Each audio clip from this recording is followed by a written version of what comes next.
Welcome back to our continuing coverage of Nigeria 2015's general elections live here on Channels Television. I would like to remind you that by 8 o'clock we'll be going back to the National Collation Center in Abuja.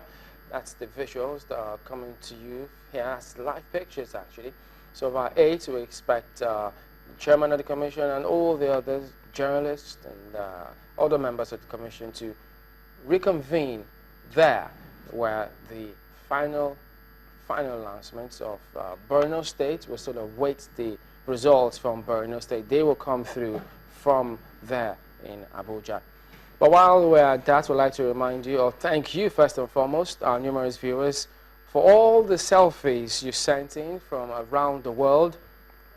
While we encourage you to keep them coming, we also want to ask you to send us selfie videos of how you and those around you received the news of the final results. Well, please keep your video short, that's about 10 to 15 seconds, and keep the language civil. At the end of the day, we will want to make them into a film, a short film, a documentary, to see how you voted. But you can also keep those eyewitness pictures coming through. You can also send us questions, comments via email, nigeria2015@channelstv.com. You can also tweet at any one of us using our Twitter handle. Yes, that's the email account that you can send this to. And then the Twitter handle at Channels TV. Yes, they'll correct okay. that. I'm bringing the right correct that one. Yes, indeed. And so now we've been joined by Chima Naji, a legal practitioner, GT Ogunye, also a legal practitioner, as well as Babajide Ogunso, data and information analyst, and all of them Channel TV in-house consultants on this election. Gentlemen, thank you for coming back again today. Thank you very much. Well, Jide, let's start with you and get a wrap-up of these figures. In fact, let's look through the map, the results map, although we're waiting that of Borno. Take us through how many states the APC has won and how it's playing out now. Let's look at the north. Currently, without the results from Borno, the APC has won 15 states up north. They've won all the 7 states in the northwest. Out of the 6 states in the north central, they only lost Plateau State and Nasarawa State. We also have 6 states in the northeast. Presently, only 5 states have been released.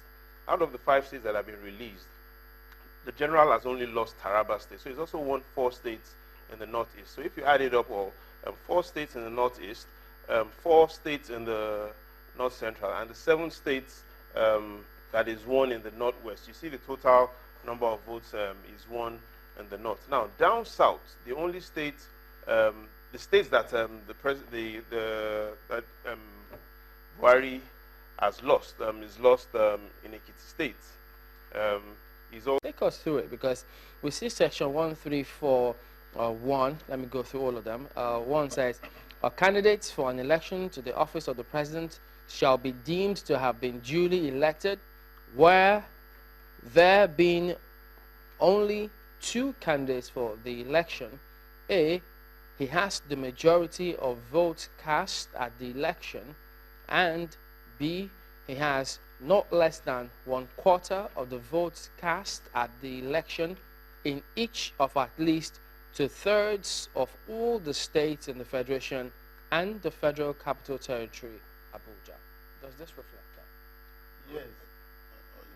Okay, go ahead. Yes, because it reflects that, because essentially, even in the states that are colored and designated as having been won by the PDP, particularly in Taraba, for example, for the purpose of determining whether the candidate of the All People Congress scored at least 1/4 of the votes cast, of votes cast in Taraba State, he did secure that. He scored more than 25%. So in the overall determination of the spread of votes, that state will be counted for him, even as the number of votes he has scored will also form part of the overall number of votes that he will secure. So first, 2 considerations. First, section 134 2 A which is relevant for the purpose of our discussion here, since there are more than 2 candidates.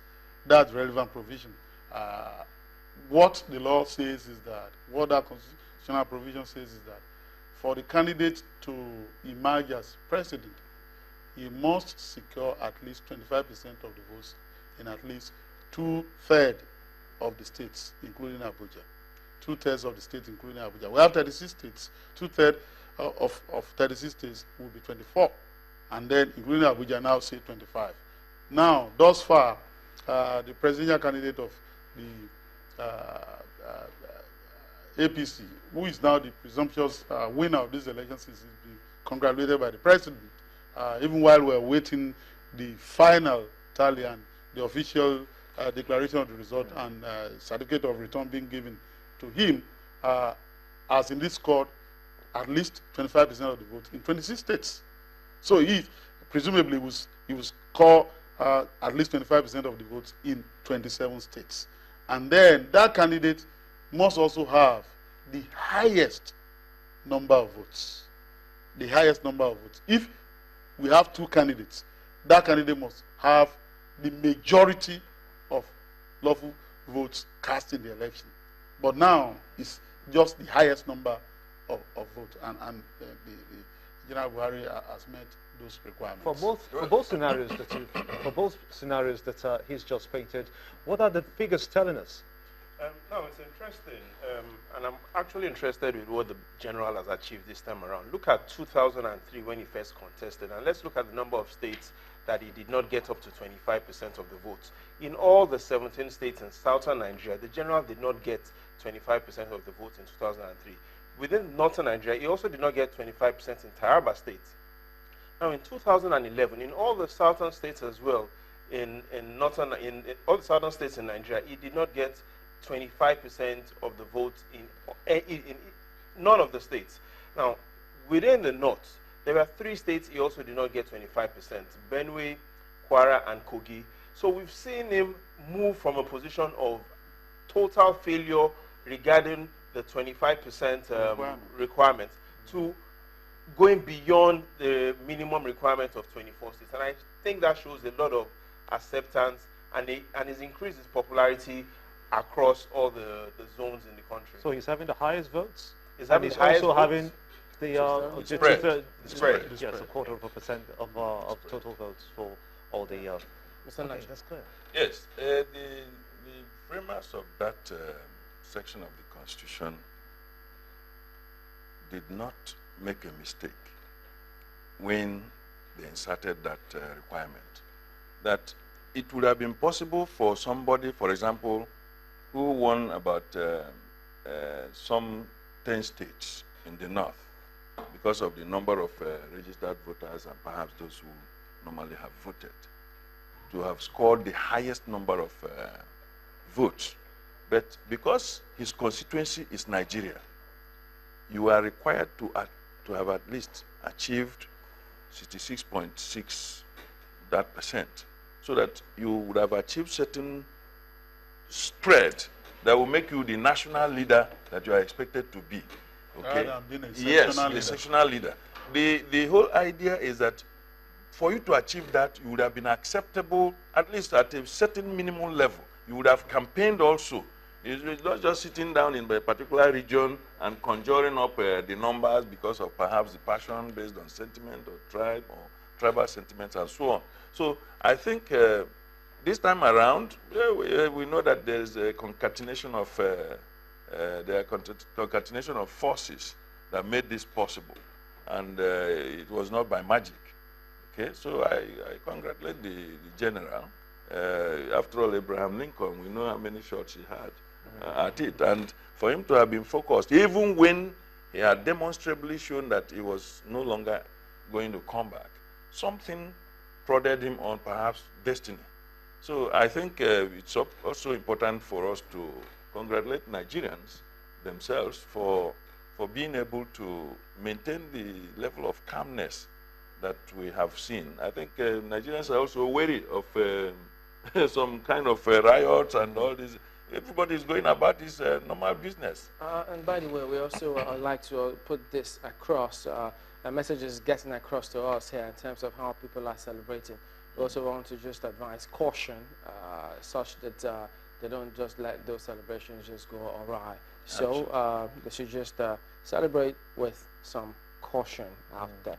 So getting back to this, and now before this session, we were talking about how this result will influence perhaps the 11th of April's voting day for the governorship and the State House of Assembly. Some have thought that, well, although perhaps historically, they never really just connect. People just vote at the presidential level in a separate manner, and then when it comes to the governorship, It's a totally different. completely different. Judy? Okay. What I perceive might happen is because there's been so much attention on the presidential election, I think people might burn out and might not turn out. So I'm a bit pessimistic that we might see a low voter turnout for the gubernatorial elections. A lot of energy, a lot of enthusiasm, and now that we've come to the close of this all, people will definitely focus on their businesses, and people strongly may feel that the elections results that they want to see have been released, and we may just see a relatively lower voter turnout for the gubernatorial elections. But this is the states we're talking about. I mean, isn't there supposed to be a lot more concern? People will say, well, now we have stakes in this one. Let's go out there and see what can happen. Perhaps galvanized by this result or otherwise. That's the ideal situation. But, you're not going to have an ideal situation in every situation. I want to say that, yes, it's possible that now that the big one is settled, that may have a rather dampening effect on the next election, so that there might be a lower voters turnout for the election overall. But there are certain situations in a number of states that can indeed act as energizer and mobilizers. For example, and I just want to give these examples, Ekiti.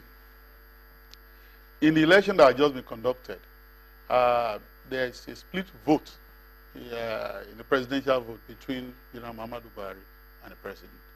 But the National Assembly elections favored the PDP, and it led to the total routing, total obliteration of the APC representatives in the National Assembly and all that.